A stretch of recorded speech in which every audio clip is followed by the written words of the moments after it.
Hello everyone, this is Dilip here.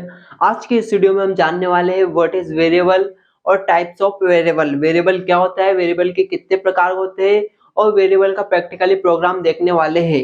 तो आइए देखते हैं वेरिएबल की डेफिनेशन। सिंपल सा, ठीक है। Variable variable is the name of memory location. Variable क्या होता है, वेरिएबल मेमोरी लोकेशन का नेम होता है। वेरिएबल क्या होता है, वेरिएबल मेमोरी लोकेशन का नेम होता है।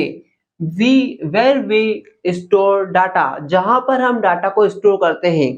तो हमने इस डेफिनेशन में क्या देखा कि वेरिएबल मेमोरी लोकेशन का नेम होता है जहां पर हम डाटा को स्टोर करते हैं। जहां पर क्या करते हैं, हम डाटा को स्टोर करते हैं। अब आइए टाइप्स, इसका पहले एक एग्जांपल देख लेते हैं आखिर वेरिएबल का एग्जांपल क्या है। तो कैसे हम डाटा को स्टोर करते हैं, कैसे मेमोरी लोकेशन का नेम होता है। तो मैंने अभी डेफिनेशन बताया था आपको, वेरिएबल क्या होता है, वेरिएबल एक मेमोरी लोकेशन का नेम होता है। ठीक है, मान लेते हैं हम जैसे कि ये वेरिएबल है, वेरिएबल, ठीक है। मैंने कुछ वेरिएबल दे दिए, जैसे कि एक वेरिएबल ले लिया मैंने ए बी सी डी। जैसे वेरिएबल का नेम कुछ भी हो सकता है, ठीक है। यहाँ पे क्या बोला, वेरिएबल मेमोरी लोकेशन का नेम होता है, ठीक है। वेरिएबल क्या होता है, मेमोरी लोकेशन का नेम होता है। जैसे कि मैंने एक मेमोरी क्रिएट किया, ये क्या है, मेमोरी है, ठीक है। ये है मेमोरी, ये मैंने मेमोरी क्रिएट किया है।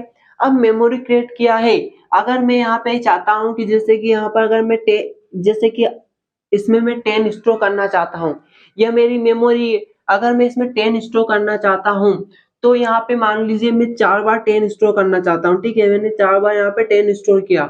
अब आप ये बताइए, अगर 4 नाम के पर्सन सेम हुए, अगर मैं एक को आवाज दूंगा तो वो क्या समझेंगे कि मेरे को बुला रहे हैं, मेरे को बुला रहे हैं। आई मीन जैसे कि अगर ये 4 पर्सन है, 4 व्यक्ति है, अगर इनके नाम सभी के सेम रहेंगे तो ये सभी एक दूसरे से कंफ्यूज हो जाएंगे कि अगर मैं इनको कॉल करता हूँ, मैं इनको बुलाता हूँ, तो ये सोचेंगे कि किनको बुला रहे हैं, ठीक है। अगर मैं 4 पर्सन में से किसी भी एक को बुलाऊंगा तो चारों आ जाएंगे। तो इसलिए हम क्या करते हैं, इनका नाम अलग अलग दे देते हैं। जैसे कि मैंने इसका नेम ए दे दिया, इसका नेम बी दे दिया, इसका नेम सी दे दिया, इसका नेम डी दे दिया, ठीक है। ऐसे हम दे देते हैं, ठीक है। और फिर वहां पे क्या करते हैं हम, जैसे कि ए है, अब ए में क्या किया मैंने, यहाँ पे डाटा स्टोर नहीं करूंगा मैं, ठीक है। यहाँ पर डाटा स्टोर नहीं करूंगा, यहाँ पे तो मैं सिंपल सा नेम दे दूंगा, ठीक है। नेम दे दूंगा, पर डाटा मेरे को स्टोर कराना है इसमें, तो मैं क्या करूंगा, यहाँ पर डाटा इसमें स्टोर कर दूंगा। ए में मैंने 10 स्टोर कर दिया, ऐसे में बी में कुछ भी कराना चाहता हूँ, बी में करवा दूंगा, 20 करा दिया मैंने, सी में 30, और डी में जो भी आप मर्जी हो आपकी, आपके अकॉर्डिंग कुछ भी डाटा स्टोर कर सकते हो, ठीक है। तो वेरिएबल क्या होता है, वेरिएबल मेमोरी लोकेशन का नेम होता है। यहाँ पे नेम कुछ भी हो सकता है, डे, यहाँ पे जो भी आपकी इच्छा हो उसके अकॉर्डिंग आप नेम दे सकते हो वेरिएबल का, ठीक है।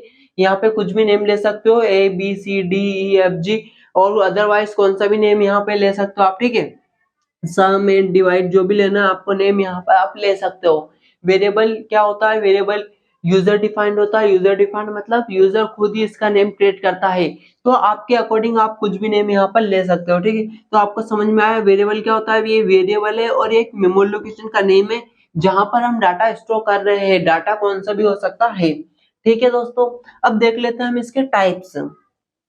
वेरिएबल 3 टाइप्स का होता है, लोकल, ग्लोबल, स्टैटिक, ठीक है। कौन कौन सा, लोकल, ग्लोबल, स्टैटिक। अब लोकल क्या होता है, लोकल वेरिएबल वह वेरिएबल होता है जो बॉडी के अंदर लिखा जाता है। कहां पर लिखा जाता है, वह वेरिएबल जो बॉडी के अंदर डिक्लेयर किया जाता है वह लोकल वेरिएबल कहलाता है, ठीक है। अभी एग्जांपल प्रोग्राम देखेंगे तब वहां पर हम समझ लेंगे कैसे अंदर डिक्लेयर किया जाता है। ग्लोबल वेरिएबल क्या होता है, ग्लोबल वेरिएबल वह वेरिएबल होता है जो बॉडी के बाहर डिक्लेयर किया जाता है। कहां पे किया जाता है, बाहर डिक्लेयर किया जाता है, जो बॉडी के बाहर, ठीक है। और स्टैटिक वेरिएबल क्या होता है, स्टैटिक वेरिएबल वह वेरिएबल होता है जो बॉडी के अंदर भी डिक्लेयर कर सकते हैं हम, ठीक है, और बॉडी के बाहर भी डिक्लेयर कर सकते हैं हम, ठीक है। तो स्टैटिक वेरिएबल वह वेरिएबल होता है जो अंदर भी रहता है, बाहर भी रहता है। ग्लोबल वेरिएबल वह रहता है जो कि बाहर रहता है, और लोकल वेरिएबल वह रहता है जो कि बॉडी के अंदर रहता है। तो आइए अब इसका हम प्रोग्राम देख लेते हैं। तो फ्रेंड मैंने यहाँ सिंपल सा लिख लिया, हैज इंक्लूड और studio.h, हैज इंक्लूड conjure.h। तो ये सिंपल सा हमको हेडर फाइल लिखना होता है, ऊपर के साइड दोनों हेडर फाइल। जिसके बाद में सिंपल सा हम यहाँ पे लिखते हैं void main, और यहाँ पे सिंपल सा void main लिखने के बाद, तो मैंने आपको बताया था यहाँ पर क्या होती है, बॉडी होती है। तो ये दोस्तों बॉडी है, ठीक है, ये हमारी बॉडी है। और बॉडी के जो ऊपर की साइड रहता है उसे बोलते हैं हम, ठीक है, बॉडी के जो ऊपर की साइड रहता है उसे बोलते हैं हम ग्लोबल वेरिएबल। जैसे मैंने यहाँ पे बनाया इंट a इक्वल्स टू 20, ठीक है। ये जो मैंने आपको a बताया था, a क्या है, एक के वेरिएबल है, ठीक है। वेरिएबल में मैंने क्या किया, 20 स्टोर कर दिया, सिंपल सा, ठीक है। तो वेरिएबल में हम कितनी वैल्यू स्टोर कर सकते हैं, कोई दिक्कत नहीं है दोस्तों। यहाँ पे मैंने ऊपर की साइड सिंपल सा ये बना दिया और यहाँ पे मैं कमेंट कर देता हूँ ग्लोबल। तो ये हमारा ग्लोबल वेरिएबल हो गया, ठीक है, ग्लोबल वेरिएबल हो गया हमारा। और मैंने आपको बताया था वह वेरिएबल जो बॉडी के अंदर रहता है, ये क्या है, एक मेन फंक्शन से। तो हमेशा याद रखना, जो ग्लोबल वेरिएबल रहता है मेन फंक्शन के ऊपर और बॉडी के बाहर रहता है, ठीक है। तो ग्लोबल वेरिएबल ऊपर की साइड रहता है, इसका स्कोप पूरे प्रोग्राम पर होता है, ठीक है। जैसे कि अगर आप ऊपर की साइड कौन सी भी वैल्यू डिक्लेयर करते हो तो इसको आप पूरे प्रोग्राम पर, पूरे प्रोग्राम में कहीं पर भी यूज कर सकते हो, ठीक है दोस्तों। जिसके बाद में हमने यहाँ पर डिक्लेयर किया है। अब हम क्या करते हैं, बॉडी के अंदर एक वेरिएबल बना लेते हैं इंट बी, बी नेम से बना लेता हूं मैं। जब भी हमको वेरिएबल बनाना होता है अलग अलग नेम से बनाना होता है, ठीक है। जैसे बी में मैंने स्टोर कर लिया 10, ये हमारा हो गया लोकल वेरिएबल। कौन सा वेरिएबल होगा दोस्तों, हमारा लोकल वेरिएबल, लोकल वेरिएबल, ठीक है। ये हमारा लोकल वेरिएबल है। और अगर हम स्टैटिक वेरिएबल को डिक्लेयर करना है तो याद रखना, स्टैटिक वेरिएबल हम फंक्शन के बॉडी के यहाँ ऊपर की साइड भी बना सकते हैं, और हम अगर बॉडी के अंदर बनाना चाहते हैं तो यहाँ पर भी बना सकते हैं। तो यहाँ पे बना लेता हूँ मैं स्टैटिक, स्टैटिक इंट, इसका नाम दे देता हूँ मैं c इक्वल्स टू, इसमें वैल्यू स्टोर कर देता हूँ मैं 30। तो दोस्तों हमेशा याद रखना, जब भी आप स्टैटिक वेरिएबल बनाते हैं तो आपको आगे स्टैटिक लिखना होता है। और ये इंट क्या है, इंट एक डाटा टाइप है, ठीक है। डाटा टाइप यह बताता है हमको, जैसे मैंने यहाँ पर भी इंट लिखा, यहाँ पर भी इंट लिखा, यहाँ पर भी इंट लिखा, तो इंट एक डाटा टाइप होता है। डाटा टाइप हमको यह बताता है कि किस तरह की वैल्यू वेरिएबल में स्टोर करना है।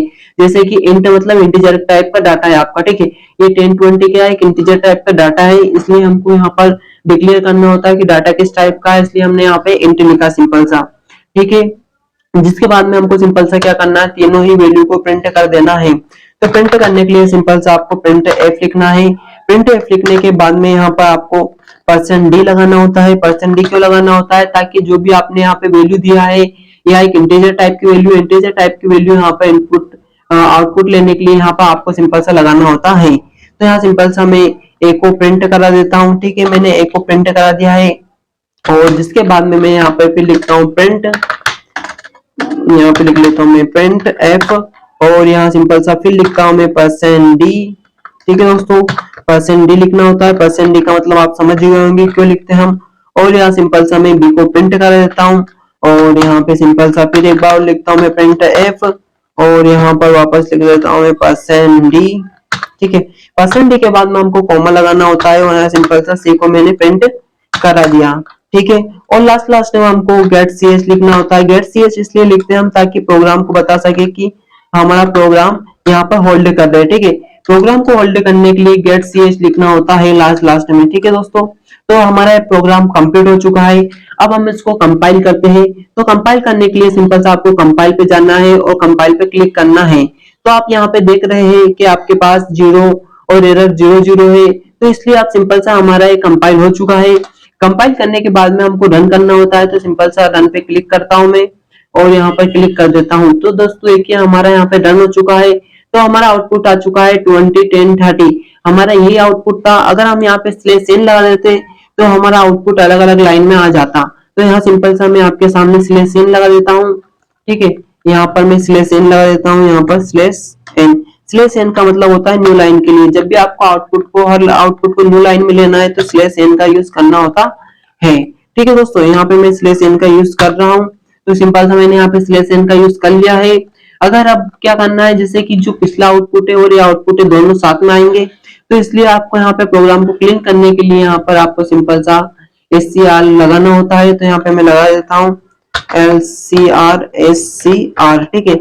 ये हमारा फंक्शंस को जो प्रोग्राम लेता है उसको क्लीन करता है। तो यहाँ सिंपल सा मैंने SCR लगा दिया है, और मैं इसको सिंपल सा जाकर रन करता हूँ। अब तो यहाँ पर चला जाता हूँ मैं, तो रन करने के लिए सिंपल सा यहाँ पर आता हूँ और रन पर क्लिक कर देता हूँ, ठीक है। तो रन पे मैंने जैसे इंटर किया, आप मेरा आंसर देख सकते हो। ए की वैल्यू हमारी 20 है, और बी की वैल्यू 10 और सी की वैल्यू 30 है। तो आप यहाँ पर भी चेक कर सकते हो। तो दोस्तों आपको सिंपल सा समझ में आ गया होगा कि ग्लोबल वेरिएबल वह वेरिएबल होता है जो बॉडी के अंदर फंक्शंस के ऊपर डिक्लेयर किया जाता है, और लोकल वेरिएबल बॉडी के अंदर डिक्लेयर किया जाता है। स्टैटिक वेरिएबल जो बॉडी के अंदर भी कर सकते हैं और यहाँ पर भी कर सकते हैं। जैसे अगर स्टैटिक वेरिएबल में चाहता हूँ यहाँ पर डिक्लेयर करना, तो सिंपल सा मैं यहाँ पर भी कर सकता हूँ। यहाँ पे लिखूंगा मैं स्टैटिक, यहाँ पे बना लेता हूँ मैं डी इक्वल्स टू, इसमें 40 स्टोर कर देता हूँ मैं, ठीक है। तो यहाँ पे सिंपल सा इसका डाटा टाइप नहीं दिया है मैंने, डाटा टाइप और दे देता हूँ मैं यहाँ पे सिंपल सा इंट, ठीक है। यहाँ पे इंट मैंने अभी बताया था आपको, ये क्या एक डाटा टाइप है। सिंपल से इसको मैं रन करता हूँ जाकर, ठीक है दोस्तों। तो रन करता हूँ मैं, यहाँ पे मैंने इसको रन किया है तो हमारा आउटपुट नहीं आया है। आउटपुट क्यों नहीं आया है? क्योंकि आउटपुट इसलिए नहीं आया है क्योंकि सी लैंग्वेज में वैल्यू डिक्लेयर करते हैं तो वहां नहीं रहता है, ठीक है। तो इसलिए हमको वैल्यू पहले ही डिक्लेयर करना चाहिए, ऊपर की साइड से वैल्यू डिक्लेयर करते आना चाहिए, जिससे कि हमारा प्रोग्राम ले पाए, ठीक है दोस्तों। तो स्टैटिक वेरिएबल को आपको समझ में आ गया कि ऊपर भी डिक्लेयर कर सकते हैं, यहाँ पर भी डिक्लेयर कर सकते हैं। जब आप प्रोग्राम बनाओगे तो आपका रिजल्ट आ जाएगा, नो प्रॉब्लम दोस्तों, ठीक है। ओके, मिलते हैं नेक्स्ट वीडियो में। अगर इसी प्रकार हमारे वीडियो देखना चाहते हो तो हमारे चैनल को सब्सक्राइब करें, लाइक करें, शेयर करें। ओके, मिलते हैं नेक्स्ट वीडियो में।